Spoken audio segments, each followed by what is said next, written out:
Assalamualaikum warahmatullahi wabarakatuh. Perkenalkan, saya Hakim Nur Ar-Rasyid dari kelompok 1. Pada kesempatan kali ini, kami membahas berkaitan dengan konsep dasar psikologi.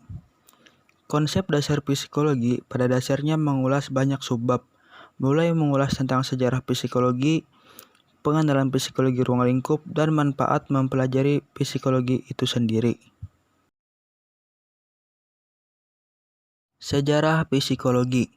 Dilihat dari segi sejarah, memang psikologi salah satu cabang ilmu yang dikembangkan oleh filosof, di mana lahirnya psikologi hadir karena rasa munculnya pertanyaan tentang kebutuhan hidup manusia dan rasa penasaran akan akal pikiran serta tingkah laku manusia.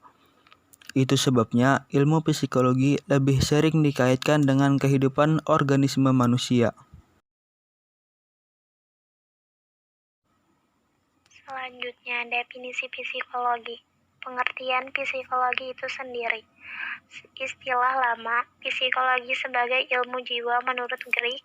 Istilah psikologi diambil dari kata physis yang berarti jiwa dalam bahasa Yunani, sedangkan logos bermakna sebagai ilmu. Ilmu psikologi bisa dibilang lebih matang dibandingkan berpuluh-puluh tahun sebelumnya. Proses yang panjang inilah kini melahirkan banyak definisi atau sudut pandang tentang ilmu psikologi.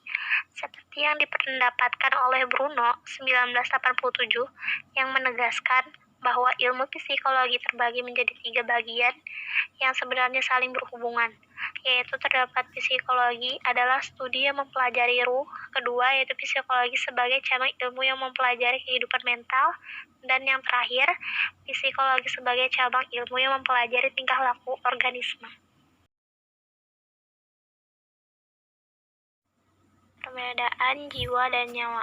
Konsep dasar psikologi meliputi perbedaan antara jiwa dan nyawa, di mana jiwa adalah daya hidup rohania yang bersifat abstrak, sekaligus berperan sebagai motorik kegiatan yang akan dilakukan.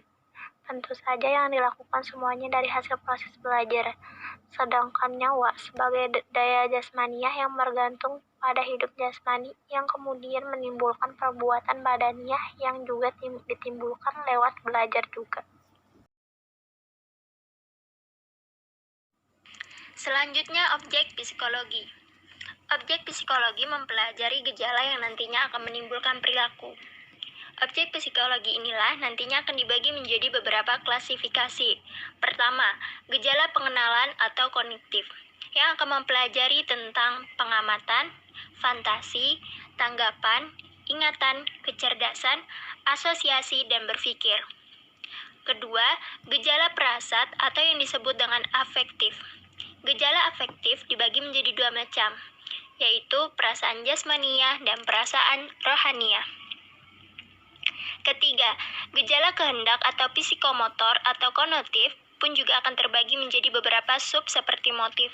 Terakhir adalah gejala campuran yang meliputi subbab sugesti, perhatian, kecerdasan, emosional, dan kelelahan.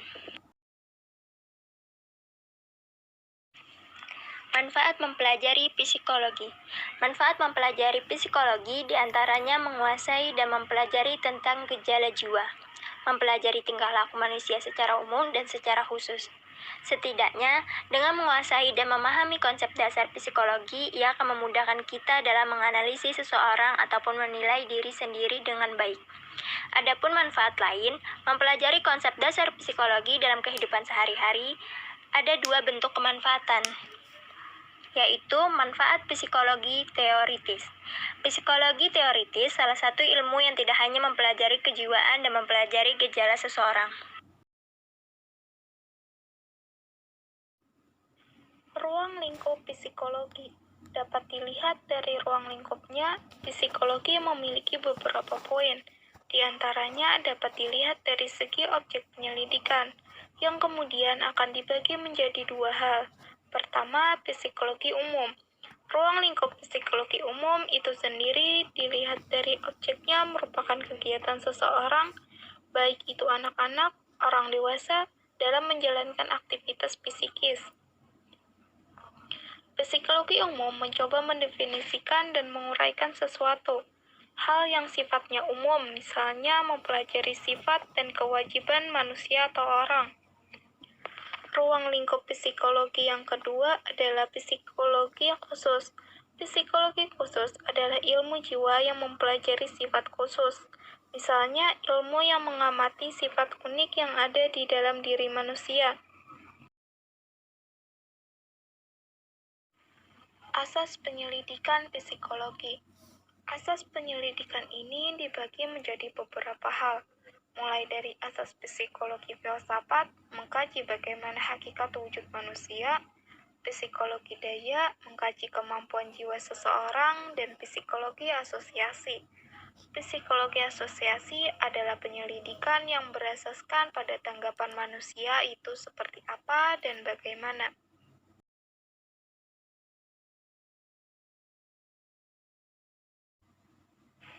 Kajian psikologi. Konsep dasar psikologi yang tidak kalah penting kamu pelajari juga adalah menguasai kajian psikologi. Kajian psikologi terdiri dari psikologi perkembangan, psikologi sosial, psikologi pendidikan, psikologi kepribadian, dan psikologi.